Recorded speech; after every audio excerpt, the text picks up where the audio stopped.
So we've got Yul Brynner in a wig. I mean, you look at it, just go, what? And I found out why, because that is weird. When they cast movies, they have like a short list of people who they would like to be in it and on who is available. And on that short list was Yul Brynner and also one Tyrone Power.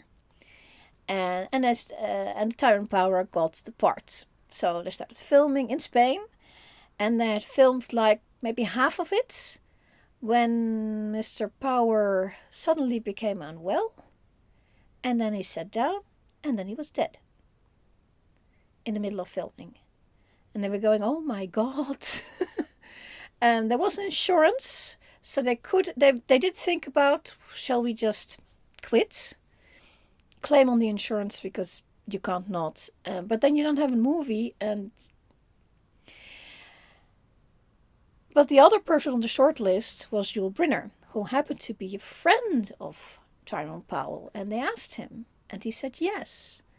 And of course, we don't know what happened there behind the scenes, but I'm going to say that if the friend thinks it's okay to continue the work, then it's okay to continue the work.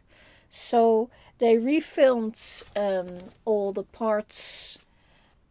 Unfortunately, I hope it's the stuff with Tyrone Powell is still somewhere, but they had to refilm the entire personal stuff. They had done a lot of the battle scenes. They had done a lot of those already, and I think that's the reason why Brynner is wearing a wig. I think this is the only thing he ever wore a wig in, is because he has to look like the stunt double in the scenes, who would have looked like Tyrone Power and had hair. So I think this is why.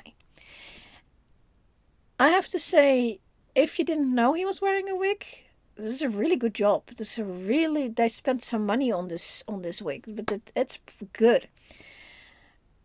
But I'm used to seeing Yul Brynner without it, and I think he actually looks better with his normal absence of hair. He's it's a little bit like people who always wear glasses, and then suddenly you see them without glasses, and you go, that's weird.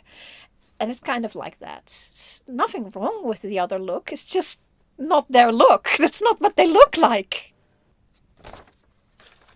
No, you messed it up. I messed it up with the glasses. Okay.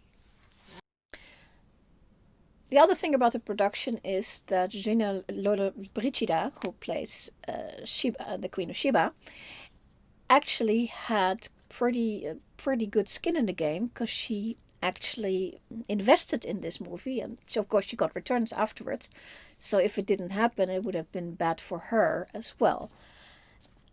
I think knowing that she is actually an investor in this movie, and as such invested in the movie, if you know what I mean, I think her performance, she has a reason to give it her all. She doesn't have. Sometimes in these old Hollywood movies, some of these actors are phoning it in, and she's absolutely not phoning it in here. Yul Brynner is a very, because Solomon was a very wise man. That's in the Bible, that says he was very wise, with a big W, wise. And I think he's trying to do that here, make himself a calm and wise person who still has a story. There is a story here. And the Queen of Sheba being the beautiful girl. Gina Lollobrigida is a very pretty lady. So absolutely wonderful. Both the problem and the virtue of this particular story is that in the Bible, there's literally like 3 lines. The Queen of Sheba visited the King Solomon. She brought lots of goods, or I think probably trade goods. Maybe she was hoping to start a trade with the Israelites. She stayed at the court for a while, listened to him talk and listened to him being wise. And then she took that on and went back to her own lands to incorporate that, the one God and all that. That's it. That's the Bible. But there is more to it. For some schools of thought, ancient schools of thought, she was a Yemenite, which actually makes sense for Gina Lollobrigida because she has a little bit darker skin and a little bit and dark hair, but she's not African black or anything like that. She is Italian, so she looks Italian. But that's fine for Yemenite. Makes sense because they like dancing and makes sense. The other school of thought is that the Queen of Sheba was the Queen of Ethiopia. And this school of thought has the Queen of Sheba leaving Solomon with her wisdom, arriving back in Ethiopia, having the child that she apparently made with, applying that it was with Solomon. And this child becomes king of Ethiopia, and the current line of kings has canonically the son of Solomon and Queen of Sheba as the first king, Menelik. I actually have the name, Menelik. The current Ethiopian Orthodox Church still maintains that. So this story, so there's a couple of stories. So she could be Yemenite or she could be African black. Now, because they have Gina Lollobrigida, you really can't do the African black thing, and it's 1959 in a film that needs to go to that has a U.S. audience. She couldn't be black. She really couldn't be black. It's not fair, but there you go. However, they do pick up of the story of the child. They incorporate that. This whole thing is actually, the whole thing is a fanfic. Because there is no story and you need a story for a film. This is a fanfic. It's a pretty good fanfic. This is the way to do a fanfic. You get the best elements of your story and run with it. And they did. They are too opulently dressed. And it's kind of always, because I think probably this is 1,000 years BCE. And we know how the Egyptians were dressed because we have pictures.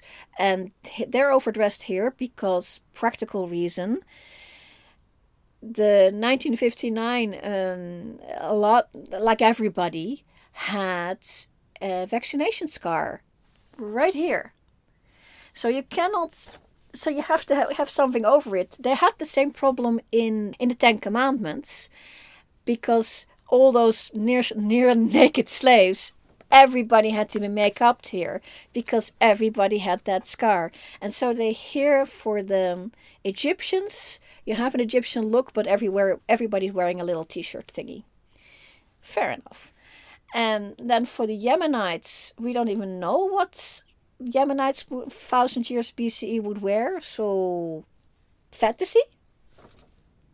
Fine. And the Israelites, yeah, too much and too nice. But more demure certainly than the Yemenites. The other thing that must be mentioned is they have the Star of David everywhere. And I did some research on the Star of David, on how that symbol works. Solomon is the son of David, so yes, the Star of David would have belonged to the house of David. And for that reason, I think, yes, you could probably display it. But the thing is, they display it like a signifier of the entire, all the 12 tribes. And I think, and certainly not at that time. And not until the Middle Ages, the Star of David becomes the signifier for Judaism. And not until the 19th century does it become the absolute clear signifier, as in cross for Christians and the Star of David for Jews. So it's like a movie shorthand it makes it easier to follow the battle, because the guys with the Star of David are our guys, but the Egyptians have that Egyptian look, and so theirs are very easy to follow. That was nice. And I think as shorthand that works because in olden days they would have, in a battle, people would have signature colors and signature banners to signify who is what, because you don't want to accidentally attack your own side. Especially if you had sides that had more factions, which not this one, but would have like more factions. Or well, actually, the Jewish side would have like the 12 tribes, and therefore soldiers from each of these tribes who would not be dressed the same. So having a banner with the shield of David on it would be a thing. Just the way that it's on every single shield here is probably not. It's a fanfic, so you kind of can do what you want. It's a fanfic that does what a fanfic supposed to do, is try to be as true to the original as possible and yet do more of it, because we have like a couple of lines in the Bible, and we have some out of Bible other stuff that we know, but we want more, and we want a good story, and they gave us a good story. I do believe it says something in the Bible about Solomon and one of his brothers being at odds, and they put that in. And they have George Sanders as the brother, he is a little too old, I think, for the part, but I saw him in another Bible movie, and he was basically being prince of something and just had lines. He gets a chance to fight and run around. He's the active bad brother, whereas Solomon is the wise, poetical good brother. I like it. It was really good. They have to make up a deity for the Queen of Sheba to worship, and they call him the Dragon. It doesn't really matter what it is. I thought that was, because that is, as the Queen of Sheba from another land, she would have brought a deity with her, and then she was converted to the one God, and they wanted to show that. So this dragon deity is it's a good choice. I thought so. I like the moment that she prays to Dragon for Solomon to arrive, because he's falling in love with her, but they are at odds because she is from another country, and that is always that dynamic is in here. A princess from a queen from another country and a king from this country, and they're falling in love, and how would that work out? So he's trying to think about it and not be near her for a while, and she's sort of going, I want to see him. So she prays to Dragon, please bring him to me. And Dragon, being not the true god, brings the other brother, because yeah, so it kind of implies Dragon does work, but it doesn't work right. This is a religious movie. Let me make that very clear. This is a religious movie in that it takes that part seriously. I think I have one criticism of this movie. It's a pretty good movie, but one criticism is that it's too dry. It takes itself very, very seriously, and it could have run with a little bit more moment of drinking or something at all. There's the dance scene at the end, but that's also taken pretty seriously. So this is a religious movie, and the one true God is the salvation of the story, of course. I don't mind that very much. It's still a good story. I mean, a good story is a good story. And I remember seeing this movie like many years ago, and that's a pretty good story. I'd like to see that again at some point. So many years later. And I saw some other Bible movies that did not live up to this one. This one, the love story, they take seriously. They don't. In other movies, they don't always take the love story very seriously, but they realize that is what this story is.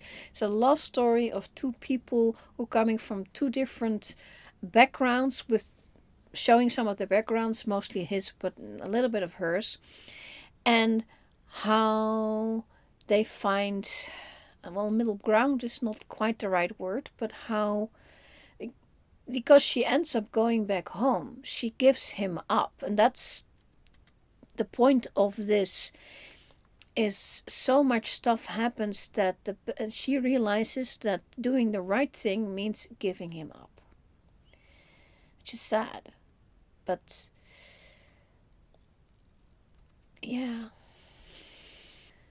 lots of compliments on things like details.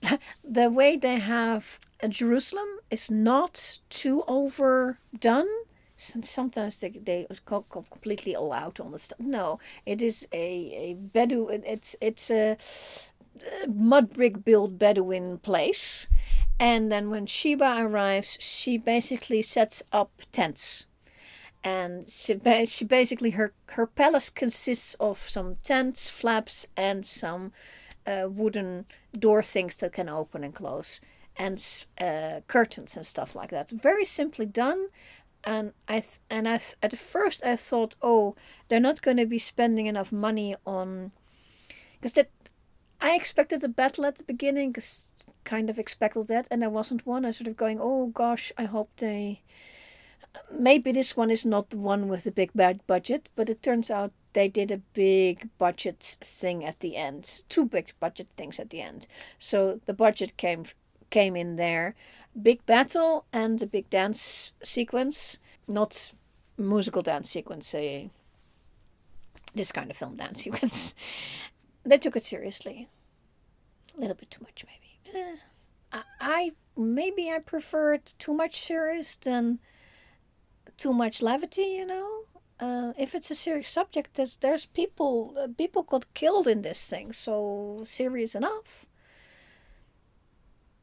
They're making smart use of the fact that they have Gina Lollobrigida, who is wonderful, but she has her English is fine, but she has a bit of a lilt, like Italian sing-song, so she sounds a little foreign, but making her like the Yemenite queen, that works. And then we have Marisa Pavan, who is she is playing one of the Jewish ladies, but one of the other tribes, and she also has a strong accent. I think this film can take that.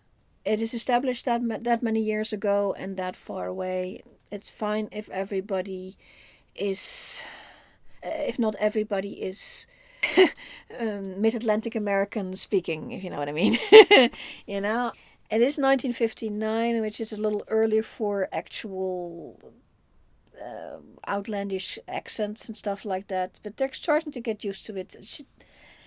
Especially Marisa doesn't have a big role, but she has a couple of scenes in which she talks.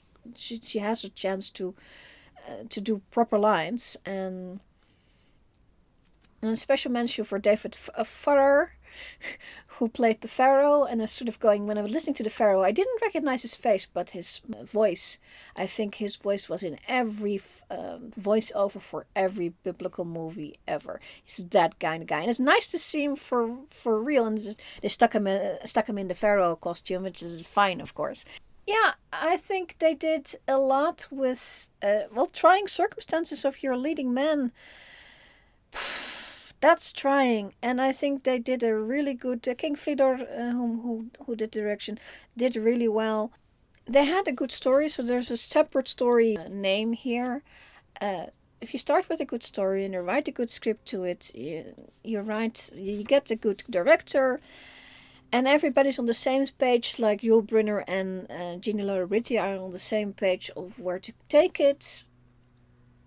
It's good. This is a good movie. Surprisingly good movie. It's not effing brilliant or anything, but it's good. Very watchable. And that's my opinion. And I'm sticking to it.